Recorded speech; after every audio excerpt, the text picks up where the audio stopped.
Hello student, Chavda sir lecture के YouTube channel में आपका स्वागत है। विषय कक्षा 11वीं विषय रसायन विज्ञान प्रश्न बैंक 2011 और 12 की लगातार वीडियो हम आप लोगों को दे रहे हैं। हमने अध्याय 8 के कुछ क्वेश्चन का वीडियो इसके पहले दिया था। अब हम अध्याय 8 का पार्ट सेकेंड मतलब आगे के बचे हुए क्वेश्चन का वीडियो दे रहे हैं। और अगर आपने पुराने वीडियो नहीं देखे हैं तो हमारे वीडियो यूट्यूब चैनल की प्लेलिस्टों में जाके सभी पार्ट, क्योंकि एंड होने वाला देखिए चैप्टर नंबर 8 के अलावा मैंने 9 और 13 पहले ही दे दिया है, तो सिर्फ 10, 11, 12 ही बचेगा। इसके बाद सिर्फ 3 चैप्टर और हमारे बच रहे हैं। तो आइए शुरुआत करते हैं शेष बचे हुए चैप्टर की 8 की इकाई अध्याय 8। देखिए इसके पहले वाले वीडियो में मैंने आपको अध्याय 8 में ये प्रश्न नंबर 2 दे चुका था मैं, H2O2 और SO2 वाला। अब हम प्रश्न नंबर 3 से देखते हैं। प्रश्न नंबर 3 दे रखा है, जब किसी एक ऑक्सीकरण तथा अपचायक के बीच अभिक्रिया संपन्न की जाती है तब अपचायक के आधिक्य में निम्नतर ऑक्सीकरण अवस्था का यौगिक तथा ऑक्सीकारक के आधिक्य में उच्चतर ऑक्सीकरण अवस्था का यौगिक बनता है। इस वक्तव्य का औचित्य 3 उदाहरण देके समझाने। कितने उदाहरण बताने? 3 उदाहरण बताने। आपको एग्जाम में जितने पूछे उतने उदाहरण आप लोग लिखना। मैं एक एक करके तीनों उदाहरण के बारे में बताता हूं। क्वेश्चन जरूर बड़ा है पर आंसर बहुत सरल है। पहला उदाहरण हमने उसका लिया है कि कार्बन एक अपचायक है जबकि O2 ऑक्सीजन जो होता है वो ऑक्सीकारक है। जब आधिक्य में कार्बन को O2 की सीमित मात्रा में जलाया जाता है तब CO बनता है, जबकि कार्बन की ऑक्सीकरण अवस्था कितनी होती है? +2। इसके विपरीत कार्बन का दहन ऑक्सीजन के आधिक्य में किया जाता है तब CO2 बनता है और इसमें C की ऑक्सीकरण संख्या कितनी हो जाती है? +4 आ जाती है। इसका कारण O2 आगे CO का ऑक्सीकरण कर देती है और उसका जो आधिक्य है उसकी इक्वेशन हमने दे दी आपको। तो आप इसको पहले यहां तक नोट कर लीजिए, फिर इक्वेशन बता देता हूं।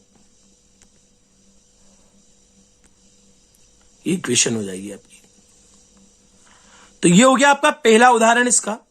दूसरा उदाहरण हमने लिया है एक इक्वेशन और देके, ये दूसरा और तीसरा दोनों मैं आपके सामने रख रहा हूं। P4S + 6Cl = 4PCl3 और P4 + 10Cl2 = 4PCl5 और +5। यहां पे C2 ऑक्सीकारक है, इसकी अधिकता से उच्चतर ऑक्सीकरण अवस्था का यौगिक बनता है। और सेम एक और उदाहरण दिया है, उसको भी आप नोट कर लीजिए। तो ये हो गया हमारा प्रश्न नंबर 3 कंप्लीट। कुल 7 प्रश्न है इस इकाई में, ज्यादा नहीं है, पर मैंने 2 वीडियो में इसलिए दिए कि ज्यादा वीडियो लंबे नहीं हो। प्रश्न नंबर 4 देखते हैं। प्रश्न नंबर 4 में भी क्वेश्चन बहुत बड़ा है, बहुत आंसर बहुत छोटा दे रखा है और एक ही क्वेश्चन पूछा है, वो क ख कुछ भी नहीं आ रहा है यहां पे। तो क्वेश्चन नंबर 4 में 2 क और ख है। पहला दे रखा है, ये इन प्रेक्षणों की अनुकूलता कैसे समझाइए। और एक क्वेश्चन दिया है, यद्यपि क्षारीय पोटेशियम परमैंगनेट तथा अम्लीय पोटेशियम परमैंगनेट दोनों ही ऑक्सीकारक है, फिर भी टॉलुइन से बेंजोइक अम्ल बनाने के लिए हम अल्कोहलिक पोटेशियम परमैंगनेट का प्रयोग ऑक्सीकारक के रूप में क्यों करते हैं। इसको अभिक्रिया के लिए समीकरण अपचयोपचय समीकरण दीजिए, संतुलित अपचयोपचय समीकरण। तो देखिए इसके लिए संतुलित अपचयोपचय समीकरण दिए मैंने। अभिक्रिया समांगी माध्यम में गति से होती है और अल्कोहल क्रियाकारकों को मिलाकर समांगी विलयन बनता है। ये इक्वेशन है, आपको याद करनी है दोनों।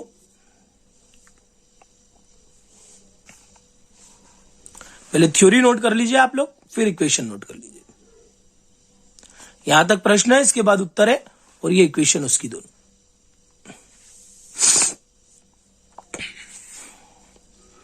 इसी का प्रश्न नंबर 4 का ख जो था वो है, क्लोराइड युक्त अकार्बनिक यौगिकों में सांद्र सल्फ्यूरिक अम्ल डालने पर हमें तीक्ष्ण गंध वाली HCl गैस प्राप्त होती है, परंतु यदि मिश्रण में ब्रोमाइड उपस्थित हो तो हमें ब्रोमीन की लाल वाष्प प्राप्त होती है, क्यों?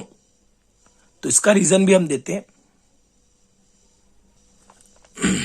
तो इसका रीजन है, क्लोराइड लवण सांद्र H2SO4 के साथ तीक्ष्ण गंध युक्त HCl गैस देता है और ये इक्वेशन होती है। तब इस इक्वेशन के बाद ब्रोमाइड लवण सांद्र H2SO4 के साथ HBr देता है, जिसका ऑक्सीकरण होकर Br2 गैस प्राप्त हो जाती है और फिर ये इक्वेशन होती है।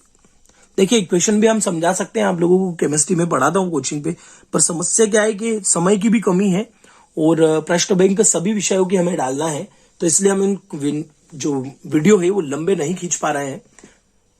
आगे अगला प्रश्न देखते हैं, प्रश्न नंबर 5।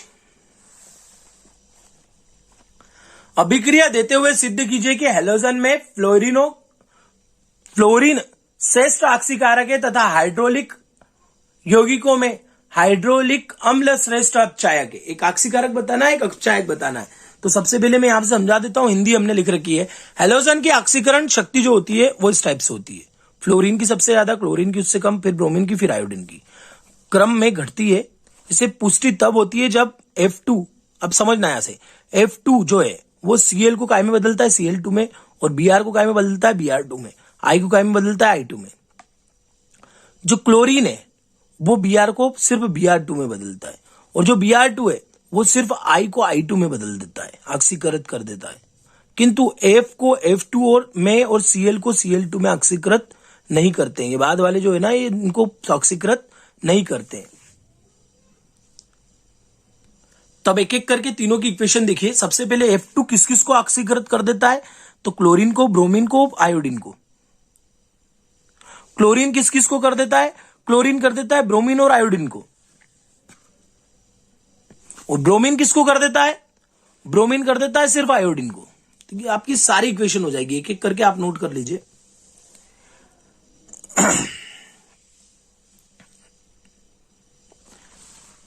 अब जैसे ही हमारी तीनों की ऑक्सीकृत वो बता दी हमने, तो इससे समझ में आया कि हमारा जो एफ है वो सबसे प्रबल ऑक्सीकारक है।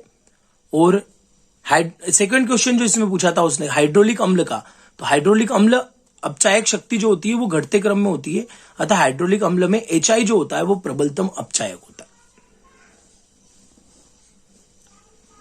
अब देखते हैं प्रश्न नंबर 6। और आपने चैनल को सब्सक्राइब नहीं किया है तो चैनल को सब्सक्राइब कर ले, बेल आइकन को क्लिक कर ले। और आपको बता दूं, मैं हमारे अध्याय 1 से जो वीडियो चल रहे हैं वो बहुत अच्छे चल रहे हैं। आप लोगों ने अगर अभी तक भी वो अध्याय 1 के वीडियो नहीं देखे हैं तो देखे जरूर। 10-10, 12-12 हजार व्यू उन पे आ चुके हैं और अभी भी गति चल रही है उनकी, इसलिए आप लोग उनको लगातार देखते रहें। हम आपके पूरी केमिस्ट्री को एंड करेंगे, अंतिम चैप्टर तक जाएंगे। 13 चैप्टर वैसे अंतिम है, पर हमने अंतिम चैप्टर तो पहले ही डाल दिया है, 13वां चैप्टर, 9वां चैप्टर भी डाल दिया है। सिर्फ 10, 11, 12 बचेगा इसके बाद। 10, 11, 12 3 चैप्टर मात्र बच रहे हैं। 3 दिन का काम है हमारे लिए। 3 दिन में हम आपके सारे वीडियो अवेलेबल करा देंगे। उसके बाद प्रश्न बैंक 11वीं आपकी कंप्लीट हो जाएगी। आगे देखते हैं प्रश्न नंबर 6।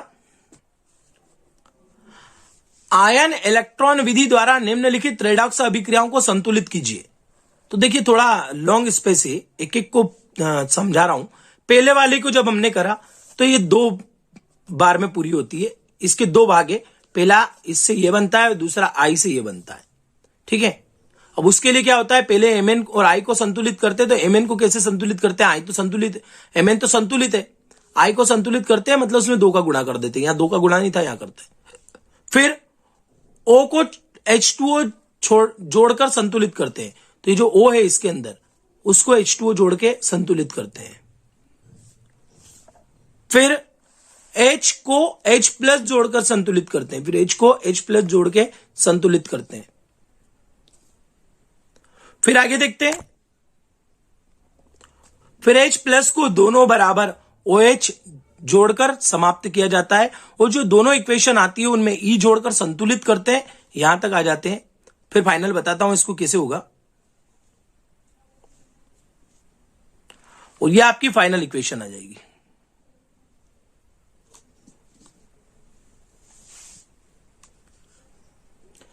इसके बाद इसका जो सेकेंड वाली है वो वाली भी देखते हैं। उसमें इतना लंबा नहीं कर रखा है, पहली वाली में हमने डिटेल में समझा दिया है, बाकी सब शॉर्ट कर दी। तो ये दूसरी है। दूसरी में जो बात हमने लिखी है यहां पे पढ़ लीजिए। 2 अर्ध समीकरण में विभाजित करते जैसे उसमें करा था, और डायरेक्ट मैंने हिंदी में बता दिया यहां पे सारी चीज के O व H को अतिरिक्त परमाणुओं के को संतुलित कर O को H2O व H को H प्लस से जोड़कर संतुलित किया जाता है। और सीधी इक्वेशन दे रहा हूं मैं, ये आपकी E जोड़ के सीधी इक्वेशन हमने यहां पे दे दी।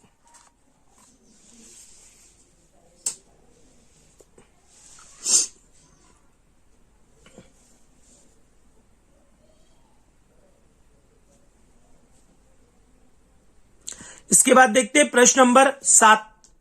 प्रश्न नंबर 7 में बहुत ज्यादा कुछ भी रगड़ा नहीं है, सिर्फ उन्होंने पूछा है कि पहचानिए कि कौन कौन से हैं।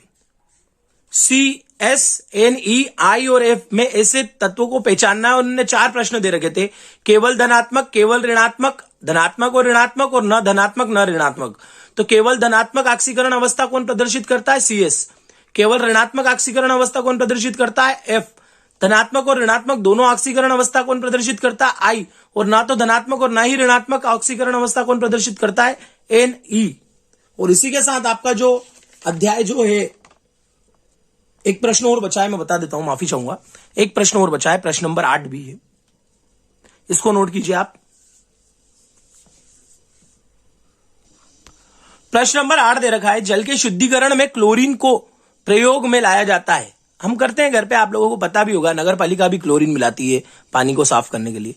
क्लोरीन की अधिकता हानिकारक होती है। सल्फर डाइऑक्साइड से अभिक्रिया कर यह इसकी अधिकता को दूर किया जाता है, और जल में होने वाले इस उपचयोपचय परिवर्तन के लिए संतुलित समीकरण लिखिए। तो हमने सिर्फ संतुलित समीकरण लिख दी, पहले ढांचा समीकरण बना लिया और फिर संतुलन लिख दी। तो यहां पे हमारा जो अध्याय 8 है वो समाप्त होता है। 9 अध्याय का वीडियो हम हमारे YouTube चैनल पे पहले ही डाल चुके हैं। अगले वीडियो में हम आपको मिलेंगे अध्याय 10। मैंने जैसा पहले ही बोल दिया आप लोगों से, सारे वीडियो मेरे सारे चैप्टर मैंने लिख के रख रखे हैं, सिर्फ वीडियो डालने की देरी है, सारे लिखे हुए हैं, कोई दिक्कत वाली बात नहीं है, ठीक है। तो आप लोग हमारे YouTube चैनल पे बने रहिए, अगले अध्याय 10 का इंतजार कीजिए। तब तक के लिए धन्यवाद।